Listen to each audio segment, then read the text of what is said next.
2024년 5월 2일 오늘 하나님께서 주시는 말씀은 열왕기상 12장 12절에서 20절의 말씀입니다. 3일 만에 여로보암과 모든 백성이 르호보암에게 나아왔으니 이는 왕이 명령하여 이르기를 3일 만에 내게로 다시 오라 하였음이라. 왕이 포악한 말로 백성에게 대답할세 노인의 자문을 버리고 어린 사람들의 자문을 따라 그들에게 말하여 이르되 내 아버지는 너희의 멍에를 무겁게 하였으나 나는 너희의 멍에를 더욱 무겁게 할지라.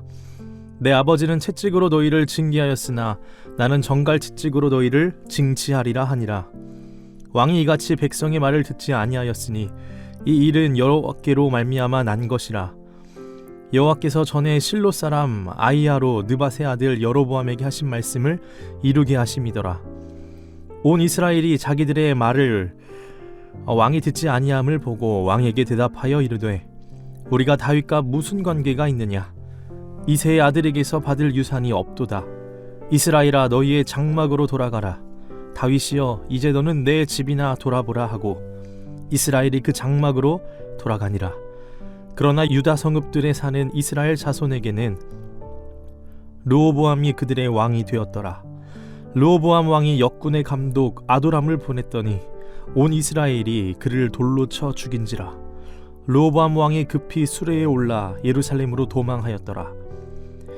이에 이스라엘이 다윗의 집을 배반하여 오늘까지 이르렀더라. 온 이스라엘이 여로보암이 돌아왔다 함을 듣고 사람을 보내 그를 공회로 청하여 온 이스라엘의 왕으로 삼았으니 유다 지파 외에는 다윗의 집을 따르는 자가 없으니라.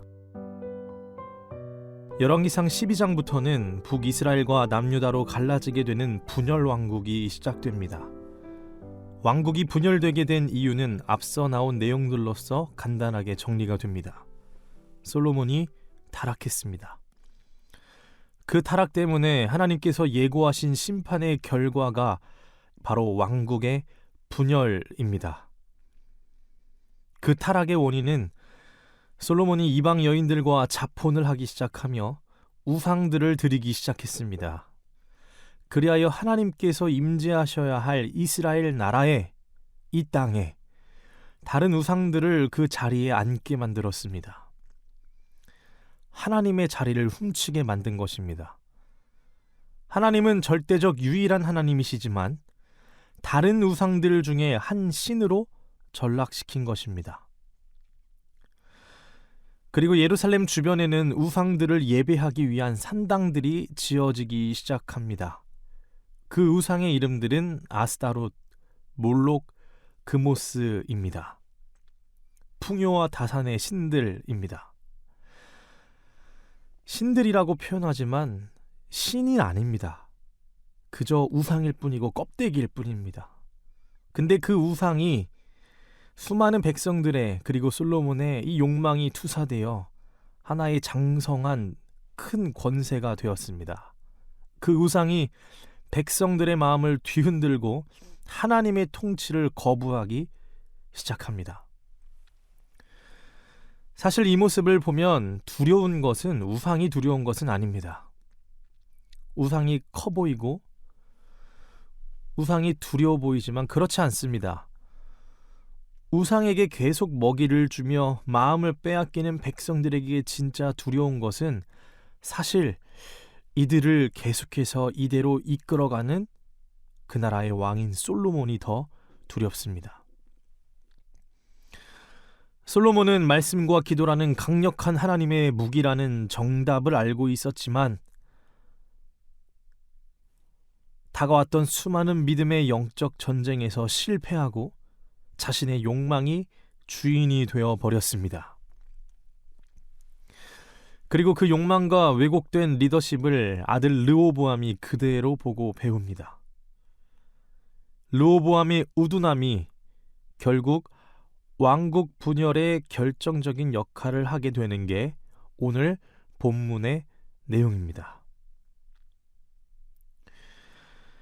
여러분, 백성들은 왕을 보면서 항상 인정하고 또 기대하는 부분이 있습니다. 그것은 바로 권위입니다. 권위. 다윗 왕조부터 이어왔던 하나님을 섬기고 백성들을 섬기기 위한 왕의 권위를 인정했습니다. 사실 권위라는 것이 퇴색된 의미가 있겠지만 좋은 의미이고 좋은 것입니다. 권위라는 것은 좋은 것입니다. 나쁜 것은 권위주의가 나쁜 것이죠.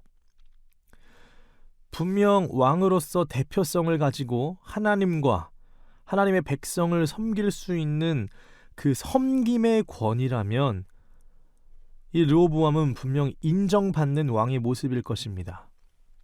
그러나 르호보암의 권위가 지녀야 할 지향성과 목적의식이 결여되어 있습니다. 즉 하나님으로부터 주어진 이 권위의 목적을 모르니 14절의 말씀처럼 내 아버지는 채찍으로 너희를 징계하였으나 나는 전갈 채찍으로 너희를 징치하리라 라고 말하며 폭력적인 모습을 띠게 됩니다.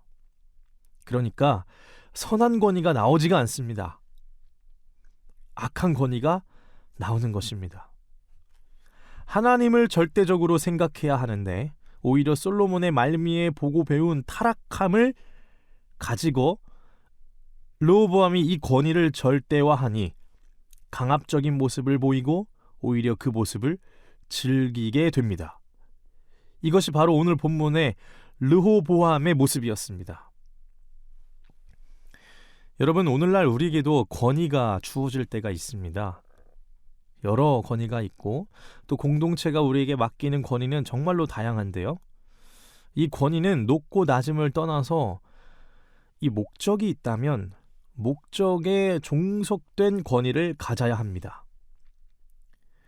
그러니까 내 권위, 내 권력, 내 직급 이렇게 하기 시작하면은 그때부터 일이 꼬입니다. 이 권위가 왜 이 권위가 나에게 주어졌는지, 이걸 어떻게 선하게 사용할 수 있는지, 그러니까 그 목적에 종속된 권위를 가져야 되는데 이건 내 권위야, 내 권력이야, 내 직급이야 하기 시작하면은 그때부터는 생각하지 못한 방향으로 흘러가기 시작합니다. 교회에서도 마찬가지입니다. 권위를 행사할 때 주신 소명이 지향하는 바에 비추어 이게 옳은 행동인지 또 옳은 언변인지 생각해보며 이것을 판단하고 실행해야 할 것입니다. 그러니까 쉽게 말하면 소명이 권위보다 더 위에 있어야 합니다. 권위를 행사할 때 섬김의 소명, 사랑의 소명, 봉사의 소명 등등 이 소명이 권위를 권위되게 만드는 것입니다. 그러나 르호보암처럼 권위 자체를 위한 권위가 되면 하나님의 뜻을 행할 수도 없는 것입니다. 오히려 하나님 나라의 원리와 반대되는 모습으로 살아가게 됩니다. 이어서 12절에 보니 3일 만에 여로보암과 모든 백성이 르호보암에게 나아왔습니다. 3일 전에 백성들의 요구는 무엇이었을까요? 보편적으로 통상적으로 우리가 생각해 보건대 분명 평화였을 것입니다. 12장 4절에 보면은 이렇게 나와 있어요. 왕의 아버지가, 그러니까 솔로몬이 우리의 멍에를 무겁게 하였으나 이제 왕은, 즉 르호보암 왕은 이제 왕의 아버지가 우리에게 시킨 이 고역과 매운 무거운 멍에를 좀 가볍게 해 주시옵소서 라고 이야기합니다. 솔로몬 때처럼 말고 이제 르호보암 왕은 좀 더 가볍게 부탁드립니다 라고 이야기합니다. 그러나 르호보암이 어떻게 이야기하죠? 13절의 말씀처럼 지혜와 경험을 두루 갖췄던 노인들의 자문을 다 버려버리고 14절에 자기 또래에 맞는 그 어린 사람들의 자문을 따르며 이렇게 이야기합니다. 백성들의 멍에를 더 무겁게 할 것이고 전갈 채찍으로 징치할 것이다 라고 말하며 포악한 말을 퍼붓습니다. 저는 왜 이럴까? 왜 이런 모습일까? 계속 고민하다가 이 본문을 보면서 시편 84편 5절의 말씀이 떠올랐습니다. 그 말씀은 어떤 말씀이냐 하면 주께 힘을 얻고 그 마음에 시온의 대로가 있는 자는 복이 있나이다. 주께 힘을 얻고 그 마음에 시온의 대로가 있는 자는 복이 있나이다. 시온의 대로는 당시 예루살렘으로 가려면은 주변에 있는 시온산을 반드시 물리적으로 통과해야지만이 갈 수 있었습니다. 그러니까 하나님의 임재의 초소가 있는 이 예루살렘으로 가는 그 길이 바로 시온의 대로입니다. 하나님의 임재 가운데 나아가는 길, 하나님 만나러 가는 길이에요. 근데 시편 말씀에 보면은 마음의 시온의 대로가 있는 자라고 얘기합니다. 뭔가 상징적인 의미가 담겨 있죠. 바로 내 마음에 하나님께 나아가는 길, 시온을 향해 나아가는 길을 이 사모하는 자는, 그 길이 있는 자는 복이 있다라고 이야기합니다. 사랑하는 여러분, 시온의 대로가 있어야 하나님께 물을 수도 있고 들을 수도 있습니다. 내 안에 하나님을 향한 시온의 대로가 없으면 도울 힘 없는 다른 사람들에게 의지하게 됩니다. 그러니까 우상에게 의지하게 되고 사람을 절대적으로 의지하게 돼요. 근데 시온의 대로가 막혀 있으면 하나님께 또 앞서 얘기했던 것처럼 묻지도 못하고 듣지도 못하는 자가 됩니다.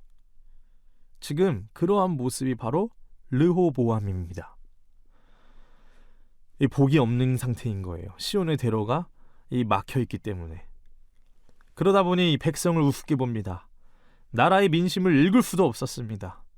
권위가 권위주의가 되어 하나님의 뜻 없이 자신의 뜻대로만 하는 그 모습을 지금 르호보암이 보이고 있습니다. 여러분, 그러한 모습은 결코 좋은 결과가 나타나지 않습니다. 분명히 반드시 미련한 결과가 나타나게 되어 있습니다. 그리고 결국에는 자신도 불행한 최후를 맞이하게 됩니다. 이 오늘 본문 말씀에 이제 18절에 보면은 이 르호보암 왕이 역군의 감독 아도람을 보냈더니 온 이스라엘이 그를 돌로 쳐 죽였다고 합니다. 이 르호보암도 예상하지 못했던 거예요. 급히 수레에 올라 예루살렘으로 도망하는 모습을 보이고 있습니다. 결국 백성들은 다 떠나고 17절의 말씀입니다. 그러나 유다 성읍들에 사는 이스라엘 자손에게는 르호보암이 그들의 왕이 되었더라.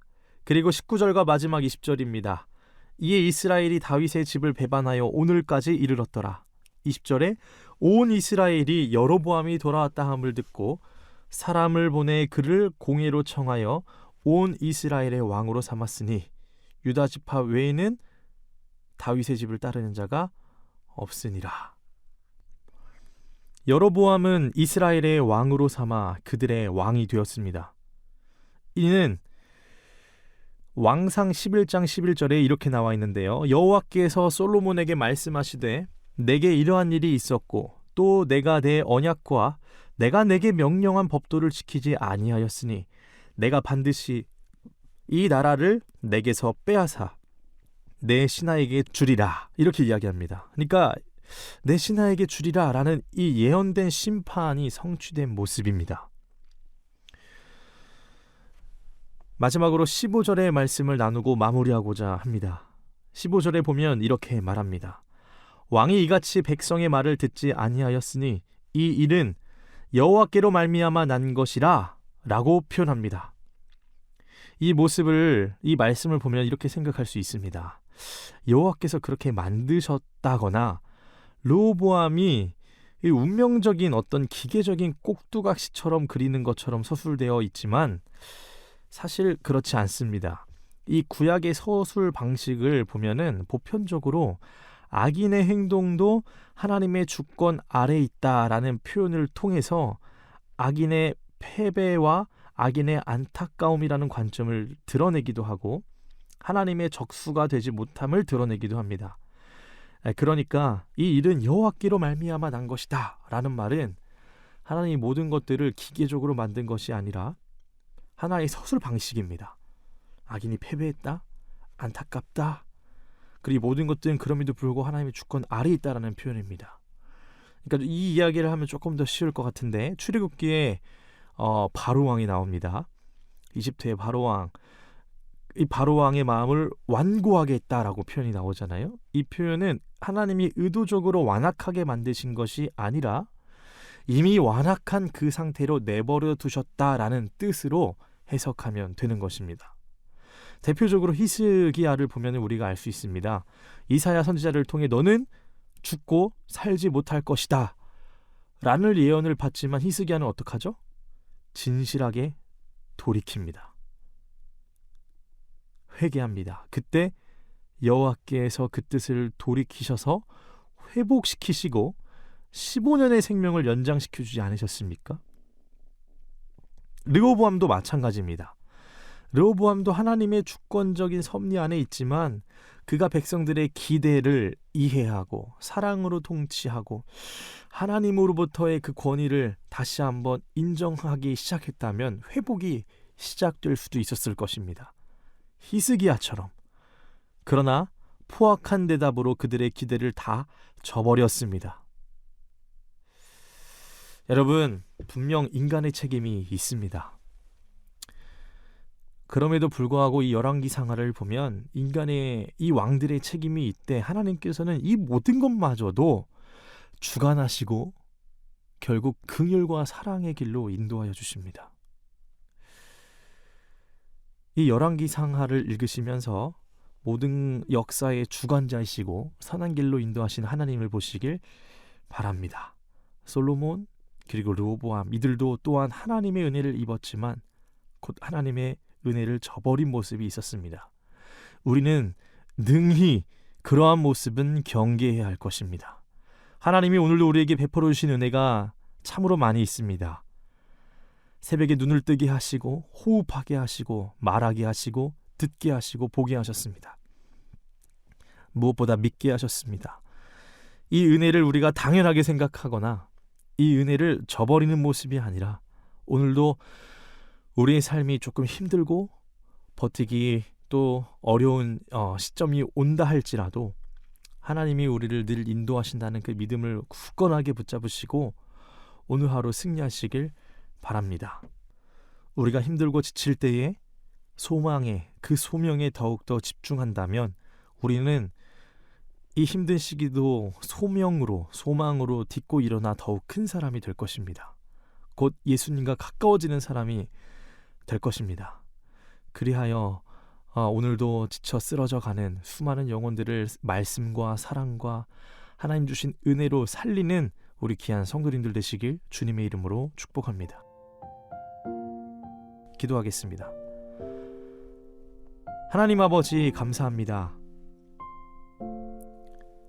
우리에게 하나님께서 베풀어 주신 권위가 있다면 하나님께서 우리에게 주신 그 소망 그리고 그 목적에 종속된 권위를 갖게 하옵소서. 내 권위 아닙니다. 내 능력 아닙니다. 내 권력, 내 직급 하기 시작하면 그때부터 하나님 좋지 않는 결과를 보게 되는 것을 말씀을 통해 알게 됩니다. 무엇보다 하나님 우리 마음 가운데 시온의 대로가 있게 하시고 주님과 늘 소통하며 우리 삶 가운데 다가오는 수많은 역경들을 믿음으로 이겨나가는 귀한 주님의 자녀들 되게 하여 주옵소서. 이 모든 간구 예수님의 이름으로 기도드립니다. 아멘. 예수는 나의 힘이요 예수는 나의 생명이라 예수는 나의 참 기쁨 참 소망 예수는 나의 꿈이라 예수는 나의 힘이요 예수는 나의 힘이요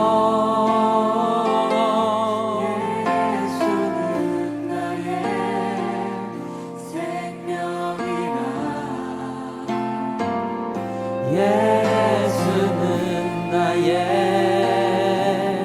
참 깊은 참 소망 예수는 나의 그 진리의 성령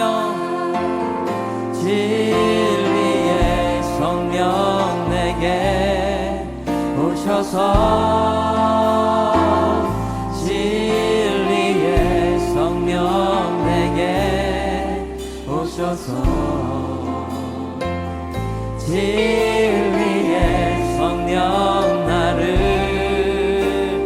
깨닫게 하사 주 예수만 바라보게 하시네. 예수는 나의 힘이요 예수는 나의 힘이요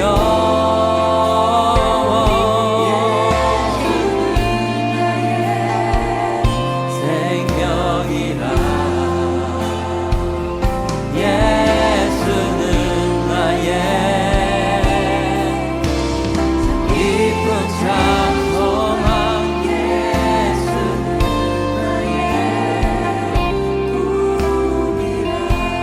예수는 나의 힘이요 예수는 나의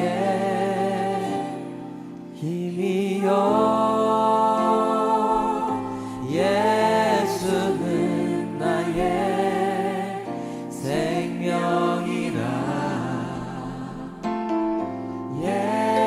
예수는 나의 참 깊은 찬송함.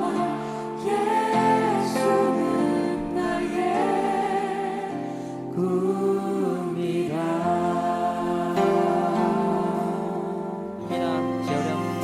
주님, 주님은 우리의 삶의 힘과 능력이시며 우리의 삶의 도움이십니다.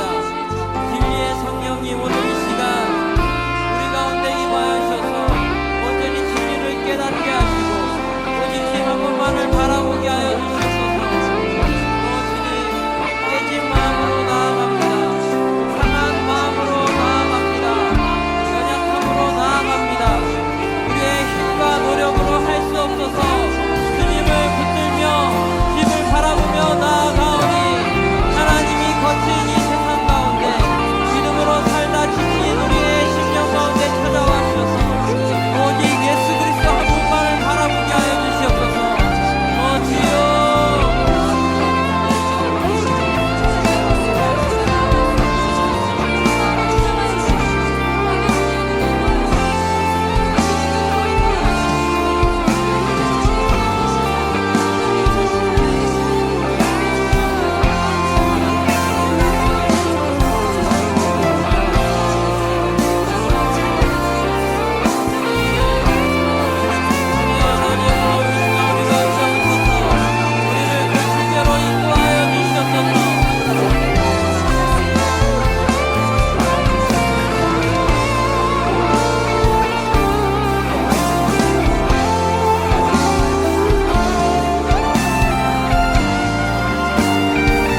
예수는 나의 힘이요 예수는 나의 힘이요 예수는 나의 생명이라. 예수는 나의 깊은 찬송함.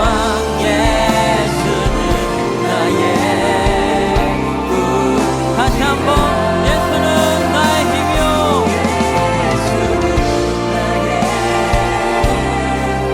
힘이요 나의 생명이라. 예수는 나의 깊은 찬송함. 예수는 나의 꿈이라. 예수는 나의 힘이요 예수는 나의 생명이라. 예수는 나의 참 깊은 참 소망. 예수는 나의